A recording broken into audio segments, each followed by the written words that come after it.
Hello, Aries, Sun, Moon, Rising, and Venus signs. Kamusta kayo? Sana po yung nasa mabuti kayong kalagayan. Welcome back po sa Star Tarot.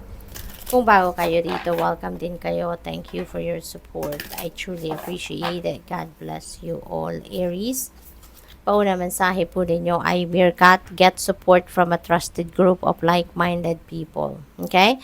So, siguro kailangan ninyo ngayon ng tulong, kailangan ninyo ngayon ng suporta. Kaya, you're being invited here, no, to get the support, no, magpahingi kayo ng tulong or maghingi kayo ng support doon sa mga kaibigan ninyo or mga tao na alam mong maiintindihan ng stand mo.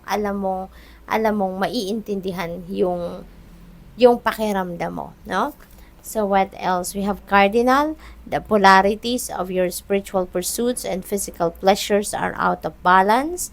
So do whatever is necessary to bring them back to equilibrium. Okay? So kailangan ninyo ngayon ng balance. Okay? Do whatever it's necessary na maibalik ninyo yung equilibrium sa buhay ninyo.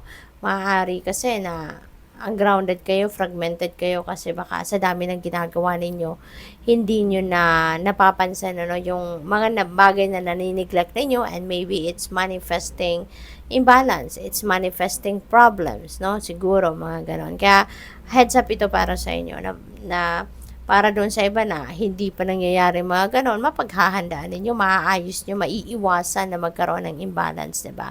But for those people na meron ng nararanasan na imbalance, no? So, para mabawi ninyo agad, no? Ay balik ninyo yung balance sa sarili ninyo, okay? We have Panda, create a sacred space for yourself in your home and or place of work. Ayan. So, napaka-importante na meron kayong sacred space, no? Sa opisina man, kung meron kayong space na makukuha or lalo-lalo na sa bahay. Kasi, sometimes, 'di ba, sa bahay, alam mo yun, yung pag nagkakaroon tayo ng umiinit ulo natin, 'di ba? Yung mga nagagalit tayo. This is the perfect place, no, to be, 'di ba? Yung sacred space na 'yan. Na tayo lang ang nandiyan diyan. Tayo lang ang pwedeng umupo diyan, tayo lang ang pwedeng mag-stay diyan, 'di ba? Para magkaroon tayo ng break. No, kung kailangan natin ng breather, kailangan natin ng break, meron tayong matatakbuhan na walang makakaistorbo sa atin, 'di ba? Kaya mahalaga na kung meron man lang kayong corner sa bahay na magagamit ninyo as your sacred space, then kunin ninyo yan, 'di ba? Ayusin ninyo. What else? We have Kiwi, do a walking meditation each day for the next week, okay? So, kailangan ninyo ngayon na mag-meditate, no? And siguro, lagi din naman kayo nag-exercise, maybe nag-walking din naman kayo around nature, kaya sa ngayon, parang gusto, no, inibitahan kayo ng universe ngayon na pagsamahin mo na, 'di ba? Mag-walking ka na as exercise, and at the same time makakapag-meditate ka pa. So do a walking meditation. Napakasaya kaya nun, no? Na lagi kong ginagawa yan, maikwento ko lang. Lagi kong ginagawa yan, walking meditation. I'm doing it all by myself. Sa park, sa nature, no, nung nasa ibang bansa pa ako.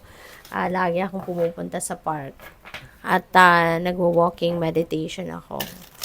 So, ayan. So, what else? We have life isn't always easy, but a positive attitude mixed with prayer and gratitude will determine how quickly we overcome difficulties. Ayan. So, kailangan natin na, alam mo yun, lagi lang tayong mag-project ng positive attitude, lagi lang tayong mag-project ng positivity. Okay? Dagdagan natin, samahan natin ng dasal, dagdagan natin ng perseverance, ng effort, at walang problema, walang difficulty sa buhay na hindi natin malalagpasan. Okay?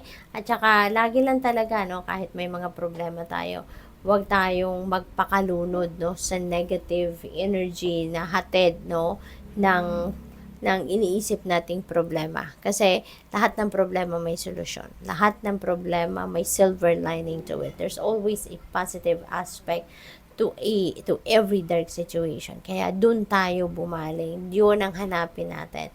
Yung silver lining, no? Para mahanap natin agad yung solusyon.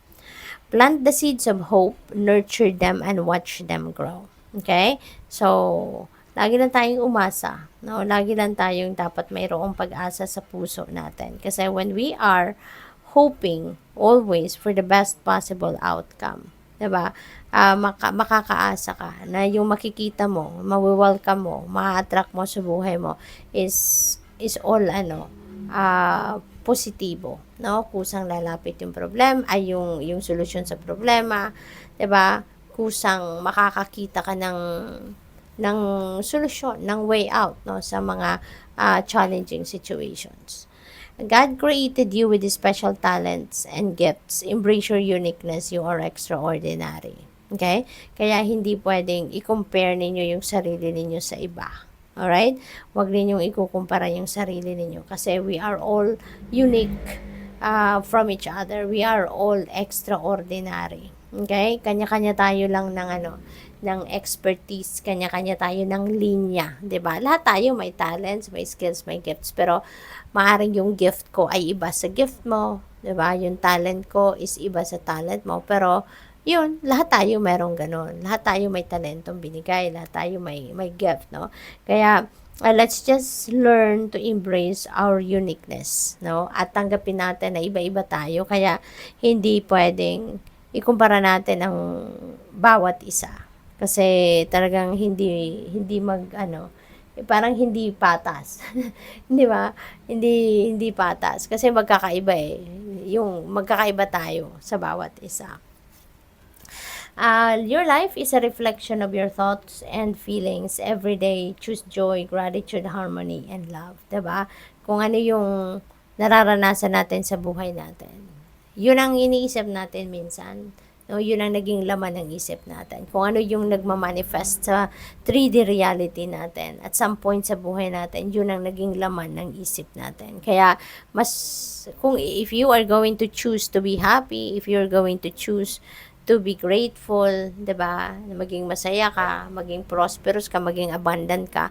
'Yun ang gusto mong ma-experience. Then you need to feel abundant. You need to feel and think prosperous and abundant and happy and joyful, 'di ba? Kasi kung ano yung laman ng isip natin, kung anong nasa thoughts and feelings natin, yun ang nangyayari sa 3D reality natin. Kaya we need to be aware of what we think and what we feel. Okay? Good luck. Thank you for watching. Love and light. Namaste.